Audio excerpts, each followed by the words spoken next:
Salut à tous, j'espère que vous allez bien. On se retrouve pour la review de SmackDown du 22 septembre 2023 et on commence directement le show avec John Cena qui fait son entrée. Avant ça, on a eu une semaine assez compliquée dans le monde du catch avec tous les licenciements.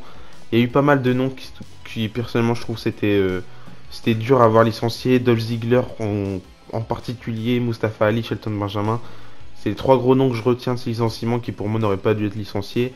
Mais à part ça, les autres licenciements, ils ont été plus ou moins justifiés, je dirais. Ils n'étaient pas non plus utilisés et la WWE avait besoin de libérer quelques contrats après leur fusion avec UFC. C'est assez logique, mais c'est toujours difficile de voir des personnes se faire virer alors que la WWE c'est rêve ultime pour la quasi-totalité de toutes ces superstars-là. C'est assez triste. On a eu aussi le licenciement de Matt Riddle juste avant l'épisode de SmackDown, là un petit peu plus justifié. Au vu de tout ce qui se passe autour de lui, c'est pas non plus Matt Riddle la personne la plus intelligente qui fait les meilleurs choix tout le temps. Mais bon, c'est comme ça. J'espère personnellement qu'il n'y aura plus trop de licenciements avant un bon moment, même si je pense qu'il risque d'en avoir encore durant les semaines à suivre. Mais j'espère qu'il n'y en aura pas du tout. On commence l'épisode de SmackDown avec John Cena qui fait son entrée. Il va se faire interrompre par AJ Styles. Et ils ont un objectif commun, AJ Styles et John Cena, c'est s'occuper de la Bloodline. Du coup, ils sont bien déterminés à affronter la Bloodline. On devrait avoir un match à Fastlane. On y reviendra un petit peu vers la fin du show, mais du coup on a Jimmy Uso et Sikoa qui arrivent, ils montent sur le tablier du ring, puis ils repartent, c'est comme ça que se termine le premier segment. Bon, c'était un petit peu plus long, mais je vous ai épargné quelques trucs inintéressants. Ensuite on a eu un tag team match entre LWO qui a affronté du coup les Street Profits, match intéressant parce que là cette fois-ci c'était Rey Mysterio Santos Escobar, c'était pas Joaquin Wilde et Raúl Mendoza, enfin Cruz El Toro. Mais du coup le match était intéressant, le match était sympa, je sais plus du tout combien de temps il a duré le match là, mais victoire de LWO qui remporte le match sur roll-up. C'est un petit peu la construction basique à la WWE. Quand t'as des faces qui doivent remporter leur match sur des heels en justifiant le fait que ça peut être exceptionnel, bah ils font un roll-up. C'est un petit peu dommage que ça se termine toujours comme ça. En tout cas, ce qui s'est passé aussi en backstage plus tard, c'est très intéressant. On a Bobby Lashley qui va s'énerver un petit peu sur les Street Profits.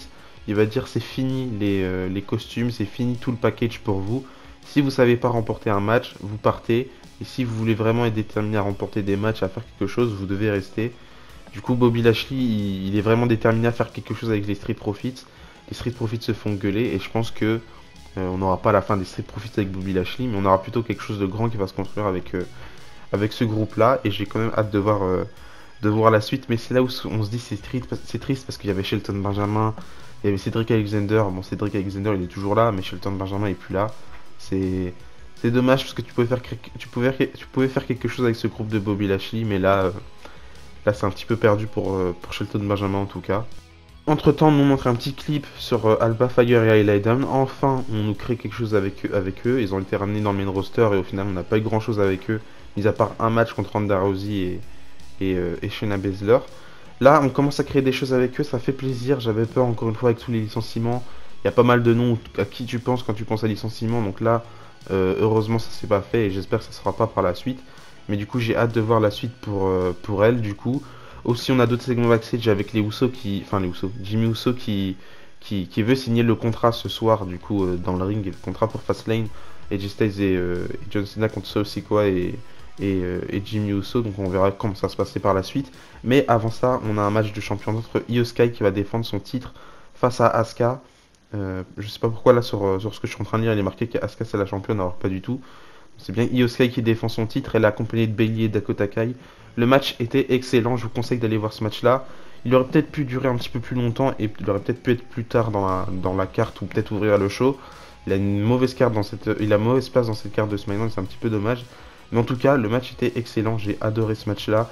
Juste la fin qui est un petit peu dommage avec Charlotte Flair qui fait son entrée encore une fois. Elle intervient, elle attaque Bayley. Asuka elle est déstabilisée. Io Sky, du coup, elle va en profiter pour remporter le match. Io Sky qui conserve son titre, mais personnellement, je trouvais que le match était excellent et s'il aurait pu durer 10 minutes de plus, j'aurais pris avec plaisir. C'est un petit peu dommage que ça arrive tout de suite ce match-là. J'aurais peut-être préféré l'avoir pour un pay-per-view ou pour une plus grosse défense. Mais en tout cas, j'ai trouvé que c'était un vent de fraîcheur incroyable avec Io Sky et Asuka. De temps en temps, ce genre de match, ça nous rappelle que le catch c'est incroyable. Et là, encore une fois, ils ont pas loupé, surtout un spot que j'ai super bien aimé avec Asuka qui était sur la troisième corde et Io Sky elle monte sur la troisième corde. Elle va faire un missile, enfin pas un missile dropkick, mais une sorte de dropkick directement sur Asuka qui est sur la troisième corde. C'était juste un spot de fou. En tout cas, moi j'ai bien aimé. Ensuite, on a un autre tag team match avec les Brawling Bros qui affrontent du coup Grayson Waller et Austin Theory. C'est un petit peu la tag team du moment, Grayson Waller et Austin Theory. On va voir où ça va nous mener.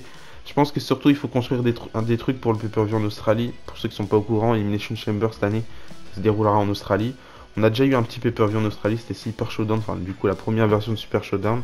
Et je me rappelle, c'était diffusé à 10h du matin. Ça m'avait pas dérangé personnellement.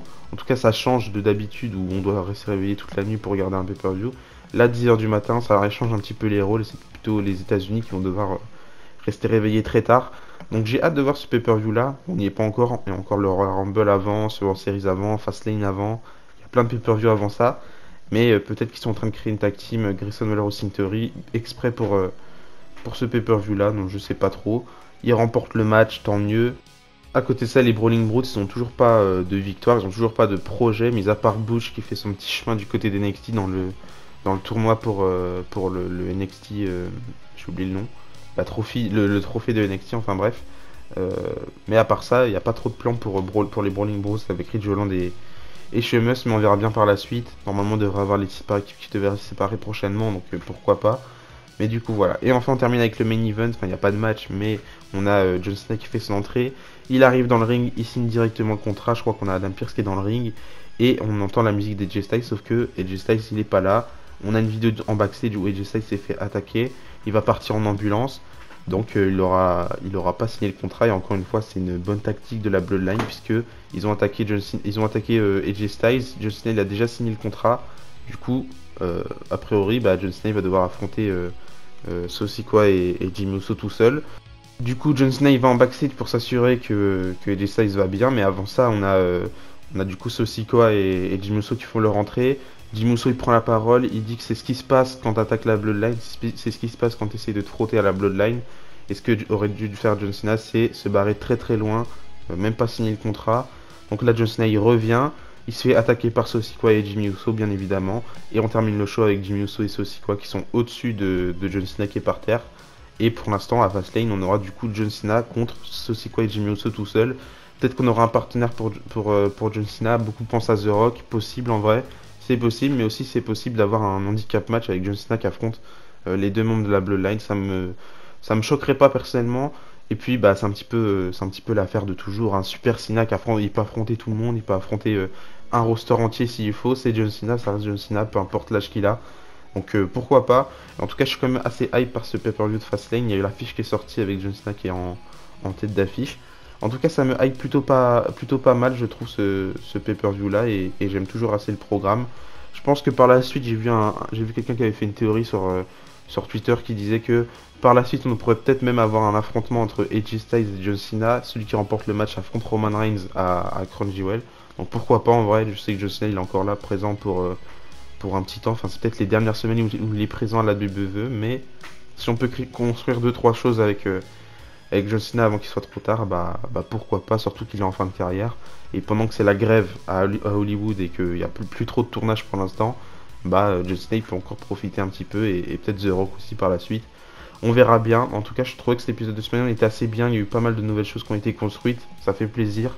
Après les licenciements, ça faisait plaisir de voir de nouvelles choses. Parce que ça reste assez triste en vrai de voir des personnes se séparer de la WWE se séparer de certains talents qui sont là depuis des années, comme Dolph Ziggler qui est là depuis quasi 20 ans. Je crois que ça fait même 20 ans qu'il est à la WWE. Il a jamais quitté la WWE. C'est un petit peu triste, mais encore une fois, comme on le dit, pour les talents, ça peut être aussi le début d'une nouvelle histoire, d'une nouvelle carrière. Donc on espère avoir de bonnes choses pour eux à l'avenir. Il y a des personnes qui sont fait licencier. Je me fais pas de problème pour eux, comme Mustafa Ali. Je sais qu'il aura une place quelque part, que ce soit Impact Wrestling, NJPW ou All Elite Wrestling. Il aura quelque chose à faire. Pareil pour Dolph Ziggler et pour Shelton Benjamin. Ça reste des gros noms, donc ils finiront bien par trouver un projet quelque part. Et j'espère qu'ils vont réussir un petit peu plus qu'à la WWE, parce que pour l'instant ça n'a pas été très grandiose pour eux ces dernières années. Mais du coup voilà, donnez-moi votre avis par rapport à l'épisode de SmackDown dans les commentaires. Et d'ici là, je vous dis à la prochaine, n'oubliez pas, tant que catch les sports. Bisous bisous.